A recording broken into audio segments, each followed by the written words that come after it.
They foretold a truth more terrifying than any other. Those who glimpse it behold no monster other than an utter lack of meaning. The visage of a razor-thin line between existence and non-existence, and nothing in between. What happens after we die?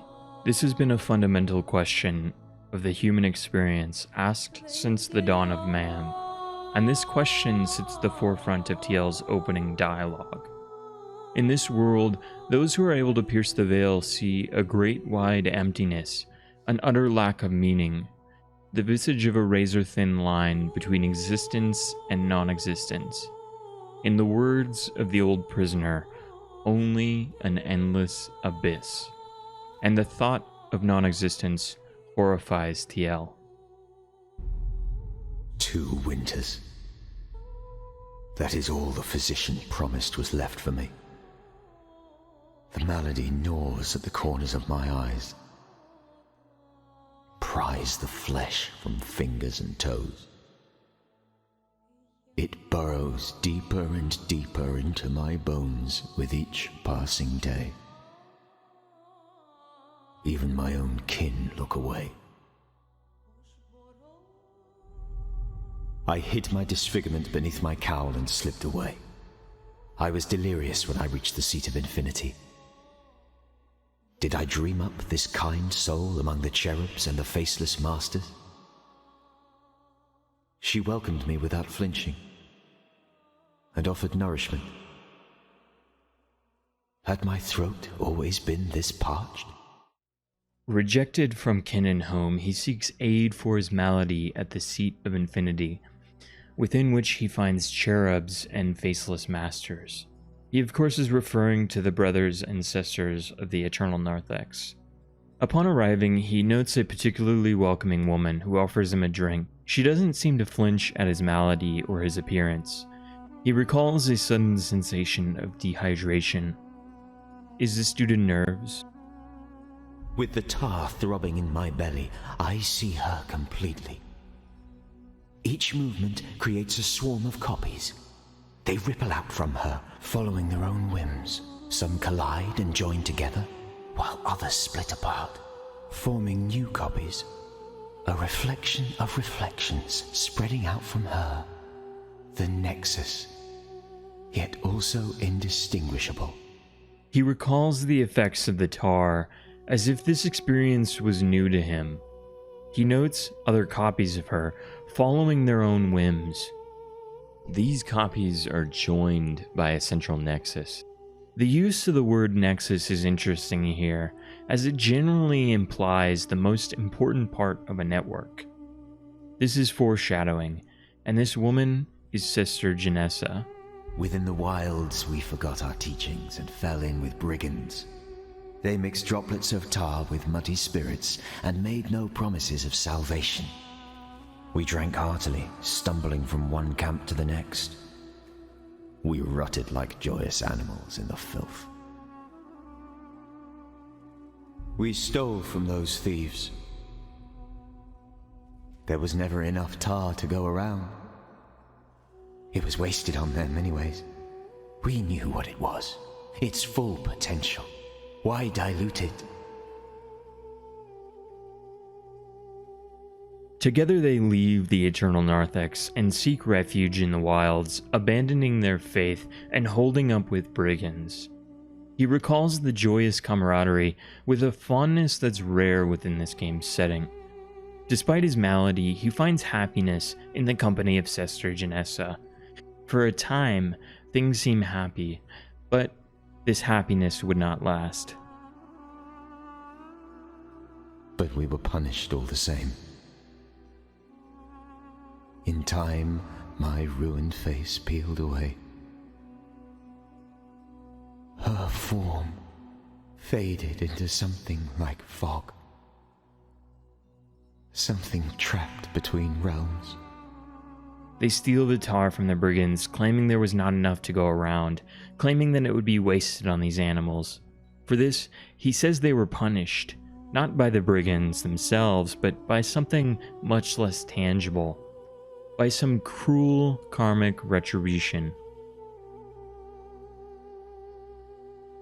His ruined face peels away, and Sester Janessa's punishment is much more vague. He claims she fades into something like fog, something trapped between realms. When speaking to the old prisoner as the foundling, he claims to have known her when they were scholars. Let me share a secret. I'm certain you've seen the phantom that wanders these stairs. I once knew her. She studied beneath the obsidian arches. A Sesta like any other, serving the revered, pining for a taste of immortality. Well, she found what she wanted. Shattered and reconfigured, reborn, if you'd like. But with one foot in the next world. She is cursed to observe eternally. Powerless without an instrument. A vessel for her to pour her will into. So we find that Sester Janessa is cursed to some incorporeal form, a specter between planes of existence, incapable of interacting with the world. So with the love of his life cursed to some strange fate between existence and non-existence, he is once again alone. I'm unrecognizable. A ghoul. Or perhaps a ghost, haunting this empty household. But I'm not unworthy of pity. Not yet, at least. A merchant dared to speak to me. He was a hideous fellow, but a kindred soul, I suppose. He mentioned a colony of sorts where my misfortune would be cured. He did not name its price. Vlas takes pity upon Tiel, informing him of a potential cure for his malady. However, this cure would come at great cost. He makes his way to the colony at the Monument of Ash.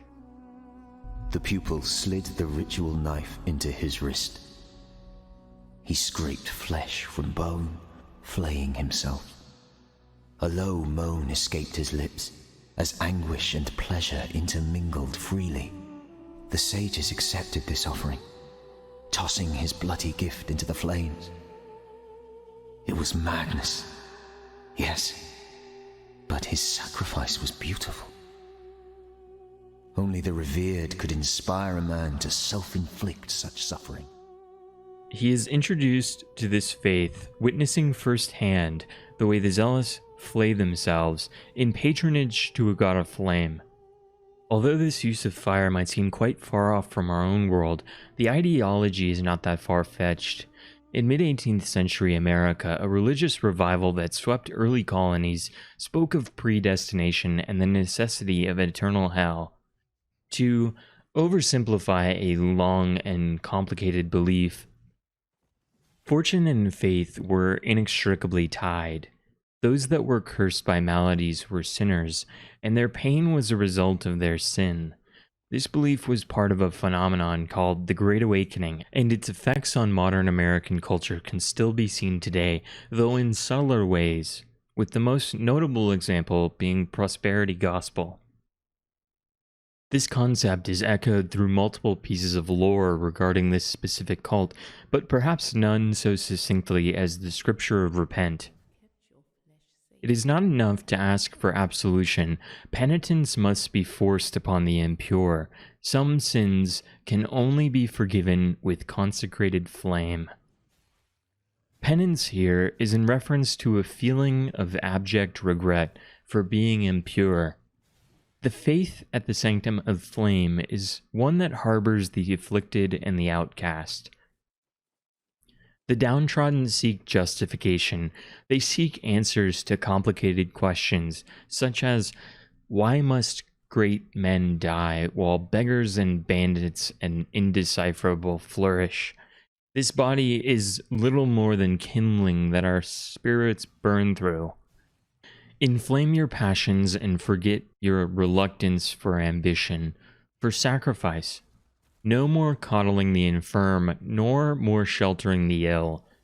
Burn the weak, purify the flesh, leave nothing but ashes. Those that have maladies seek to justify their situation spiritually. They wonder why they have been cursed to an existence of suffering, while faithless brigands flourish. They suggest that the body is less important than the spirit, and by stripping themselves of their mortal coil, they become further connected to God. In this way, they turn their afflictions into blessings. When inspecting the disciples' rag, we read, "The disciples of Ash often appear like lepers, covered in rags. But they bear no shame. Beneath their bandages, scarred litanies profess that mortality is a toilsome obligation, only eased by the embrace of agony." Fire has always held the fascination of mankind, with fire worship dating back to pre-Homo sapien times. It is considered an agent of cleansing used to purify water and illuminate the darkness. But within the Temple of Ash, this belief is taken to fanatical levels. This is akin to self-flagellation or corporal mortification, two once popular spiritual practices that have for the most part fallen out of practice. They each preach self-harm in service to penitence or spirituality, respectively. The oblate dipped a hand into the embers, and the flames leapt at his touch. Drawing back his blackened fingers, he drew a sigil of ash beneath my eyes. The soot burned against my cheeks, growing hotter with each word of purification, as smoke choked my vision, and tears welled in my eyes. The world itself burned white hot, but beneath it all, there was nothing. No monsters, no gods, only oblivion. The consecrated fires revealed cinders and shadows, yet I strained to see more. Surely these sages offered more than the assurances of annihilation. Tiel undergoes a rite of purification, his impurities burnt away by white-hot fire. He recalls how the smoke choked out his vision and tears welled in his eyes, but he feels nothing spiritually. Beneath the fire and the pageantry, he feels no deeper meaning. It is empty blackness. No gods, no monsters, only oblivion. The consecrated fires revealed no greater truths as they burned away what remained of his face. This ultimately ties back to his introduction. The visage of a razor-thin line between existence and non-existence. Visage here can mean something presented in clear view, but it can also reference a person's face. After undergoing the rite of purification, he is left as a more obvious symbol of mortality. He has become what he fears the most. Listen carefully to how Brother Corvid describes Tiel when we speak to him at the dim gate. Does my frail mind deceive me? Or am I greeted by the spectre of death? Only silent judgment. I see. You're nothing more than an apparition, a figment of my tortured imagination. Begone, then. I need no reminder of my fate. I still reach for her in the middle of a cold night, but there is only the echo of her left. I see her outline. I can hear her voice rattling in my skull. I haven't tasted tar in days. She urges me to return to that damned shrine. Mist and shadow, cloud and shade. Will they welcome a lost pupil back? Shall fade. Oh, shall fade.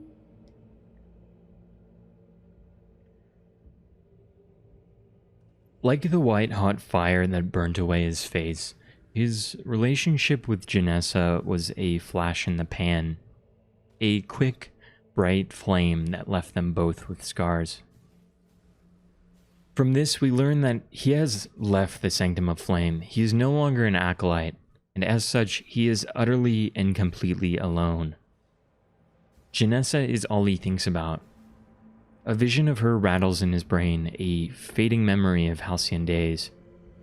She urges him to go back to the Shrine of Ash, but it seems as though the level of interaction they have is severely limited. He calls her an echo, an outline. She is a cruel reminder of what they could have been. So we're left with a question. Why would she want him to return to the Shrine of Ash? From what we know of the last dialogue, the writers made sure to mention that he is without tar. We also know that tar has healing properties. The description for unguent tar reads, "The semi-liquid and greasy runoff of nectar. When nectar is purified, the remains are sold off to the lesser devout. This unguent is often rubbed into ailing joints and wounds. Though it relieves maladies, it also causes new afflictions." So in this sense, perhaps by enduring the torturous rites at the Shrine of Ash, Tiel is able to maintain a constant supply of tar, and thus able to prolong his mortal existence, biding time and staving off death at the hands of his malady. Or perhaps the answer is more cerebral. She wants him to be with others. She knows the sanctum, full of outcasts and misfits, is the only place that will accept him for what he is. She wants him to once again feel the warmth of camaraderie, regardless of how painful it might be. We know that the sanctum acts as a sort of collective for outcasts. We also know that the revered have some sway over the mind of mortals. In the video for Aerodrim, we discussed how the Immaculate was able to inspire devotion through a fondness for the past, through a reminiscence. This revered, on the other hand, also has its own power.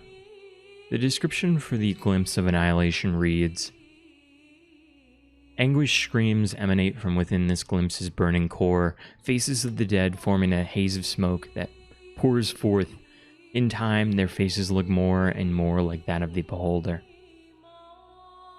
This god encourages devotion through fear, through fire and brimstone, but also through a twisted sense of brotherhood. You can see your own face among the faces in the smoke and ash.